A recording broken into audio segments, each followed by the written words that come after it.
Assalamualaikum warahmatullahi wabarakatuh. Saya Fitri Balkis Husnul Khotimah, perwakilan dari kelompok 4. Saya akan menjelaskan sedikit tentang makalah kelompok kami yang berjudul Metode Teladan, Metode Nasihat, dan Metode Perbandingan.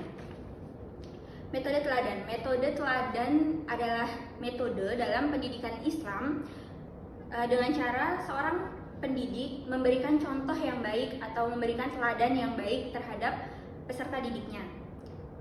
Dasar metode teladan dalam Al-Quran itu yang pertama adalah teladan dari Nabi Ibrahim alaihissalam. Hal-hal yang bisa kita teladani dari Nabi Ibrahim alaihissalam yaitu yang pertama adalah beliau itu orangnya tegar dan tegas, dan yang kedua beliau itu teguh pendirian. Sikap-sikap seperti itulah yang perlu kita contohkan terhadap peserta didik kita agar mereka itu bisa menjadi pribadi yang lebih baik dan bisa menjadi pemimpin yang baik di kemudian hari. Dalam Al-Quran, keteladanan Nabi Ibrahim alaihissalam terdapat pada surah Al-Mumtahanah ayat 4. Dan yang kedua yaitu Nabi Muhammad SAW. Hal-hal yang patut kita teladani dari Nabi Muhammad SAW beberapa diantaranya yaitu beliau itu bisa hidup serba kekurangan di tengah fasilitas yang sangat lengkap. Dan yang kedua, beliau itu sangat ikhlas dalam memberikan makan serta menyuapi orang yang buta, dan beberapa sifat itu yang masih jarang dimiliki oleh pemimpin di era seperti sekarang ini. Keteladanan Nabi Muhammad SAW bisa dilihat di Quran surah Al-Ahzab ayat 21. Poin yang ketiga yaitu aplikasi metode keteladanan. Aplikasi metode keteladanan itu ada dua cara pengaplikasian metode keteladanan. Yang pertama yaitu direct atau langsung. Jadi seorang pendidik itu mencontohkan sikap atau teladan secara langsung terhadap peserta didiknya. Dan yang kedua yaitu non direct atau secara tidak langsung. Jadi peserta didik menceritakan kisah-kisah Nabi atau kisah-kisah pemimpin terdahulu ataupun kisah-kisah para pejuang yang bisa diambil ibrohnya oleh para peserta didik sehingga mereka bisa memiliki kepribadian yang lebih baik lagi ke depannya. Poin yang keempat adalah kekurangan dan kelebihan dari metode keteladanan. Salah satu kelebihan dari metode keteladanan yaitu bagi pendidik, kita sebagai pendidik itu bisa mengintrospeksi diri yang pertama, dan yang kedua kita itu bisa bertanggung jawab dalam setiap perilaku yang kita lakukan, dalam setiap sikap kita, karena kita mengetahui peserta didik kita akan mengikuti apa yang kita lakukan. Kekurangannya yaitu salah satu diantaranya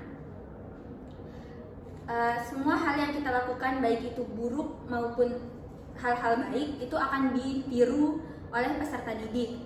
Jadi jika kita melakukan hal-hal yang kurang baik atau bertutur kata yang kurang baik, itu akan langsung ditiru dan dipraktekkan oleh peserta didik kita. Salah satu contoh metode keteladanan yaitu seperti gambar yang saya pegang ini. Ini adalah contoh pemimpin yang patut diteladani karena beliau ini bersikap rendah hati terhadap masyarakatnya dan mau bergabung dan mengikuti dan mau menerima saran-saran dari masyarakatnya. Ini salah satu contoh metode keteladanan dalam bermasyarakat. Pembahasan yang kedua yaitu tentang metode nasihat. Metode nasihat adalah metode dalam pendidikan Islam dengan cara seorang pendidik memberikan nasihat kepada muridnya atau peserta didiknya agar menjadi pribadi yang lebih baik lagi.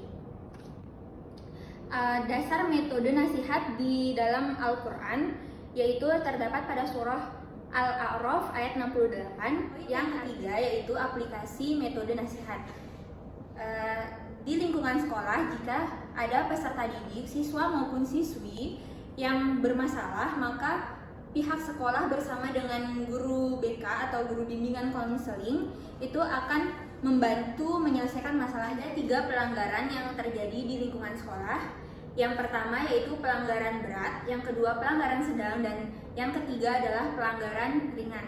Pelanggaran berat itu contohnya seperti narkoba atau merokok di sekolah. Nah, dan ketika peserta didik melakukan pelanggaran berat itu, maka pihak sekolah beserta dengan guru BK akan memperingatinya dan memberikan teguran yang keras sehingga peserta didik itu tidak akan mengulanginya lagi.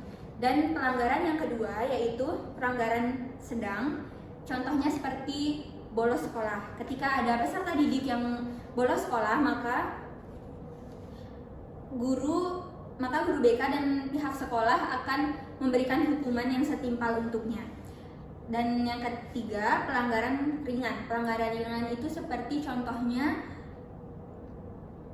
terlambat masuk sekolah. Ketika ada peserta didik yang terlambat masuk sekolah, maka akan diberikan bimbingan dan dinasihati agar peserta didik tersebut lebih pagi bangunnya dan lebih tertib lagi. Ketiga pelanggaran tadi adalah jenis-jenis pelanggaran yang terjadi di sekolah. Berikut adalah contoh gambar ketika seorang guru sedang menasihati siswanya yang bermasalah di sekolah. Pembahasan yang ketiga yaitu mengenai metode perbandingan. Metode perbandingan adalah metode dalam pendidikan Islam dengan cara pendidik memberikan perbandingan dalam suatu masalah yang meliputi 2 hal, yaitu hal yang baik dan hal yang buruk, agar siswa atau peserta didiknya itu bisa mengambil pembelajaran dari hal tersebut. Dasar metode perbandingan dalam Al-Quran disebutkan oleh Allah itu ada 3 hal, yaitu yang pertama, Allah membandingkan antara penghuni surga dan penghuni neraka. Yang kedua, membandingkan antara kelompok mukmin dan kelompok kafir. Dan yang ketiga, Allah membandingkan antara orang yang benar dan orang yang batil. Metode perbandingan yang pertama yaitu perilaku siswa.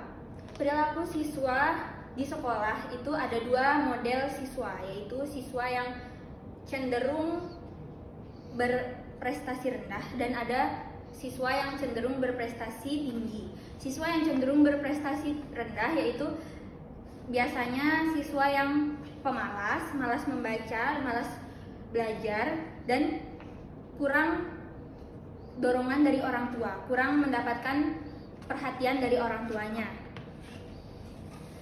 Kemudian siswa yang berprestasi tinggi cenderung rajin membaca dan rajin ke sekolah, rajin belajar, dan dia juga dapat dukungan yang tinggi dari orang tuanya. Terus yang kedua yaitu perilaku alumni. Perilaku alumni yang baik yaitu alumni yang tidak melupakan sekolahnya. Jadi alumni yang sering memberikan sumbangan atau memberikan perhatian kepada sekolahnya. Sementara alumni yang kurang baik yaitu alumni yang melupakan tempat sekolahnya dulu. Lalu yang ketiga yaitu perilaku mahasiswa. Perilaku mahasiswa mirip-mirip dengan perilaku siswa. Ada 2 kategori mahasiswa, yaitu mahasiswa yang baik dan mahasiswa yang kurang baik. Mahasiswa yang baik yaitu mahasiswa yang datang tepat waktu, mahasiswa yang rajin mengerjakan tugas dan mengikuti arahan dari dosennya. Maka mahasiswa yang seperti itu akan cenderung mendapatkan nilai-nilai yang bagus pula. Sementara mahasiswa yang kurang baik yaitu mahasiswa yang biasanya datang terlambat saat kuliah dan jarang mengerjakan tugas. Biasanya mahasiswa seperti itu mendapatkan nilai yang kurang bagus juga. Itulah 3 jenis perbandingan pada aplikasi metode perbandingan. Jadi dalam dunia pendidikan itu ada 2 perbandingan. Bisa kita bandingkan antara murid yang berprestasi seperti ini. Murid yang berprestasi biasanya murid yang rajin dan mengikuti arahan guru. Sementara inilah contoh murid yang kurang berprestasi karena kurang rajin belajar dan kurang mau mengikuti arahan dari guru. Sekian penjelasan dari saya, kurang lebihnya mohon maaf. Wassalamualaikum warahmatullahi wabarakatuh.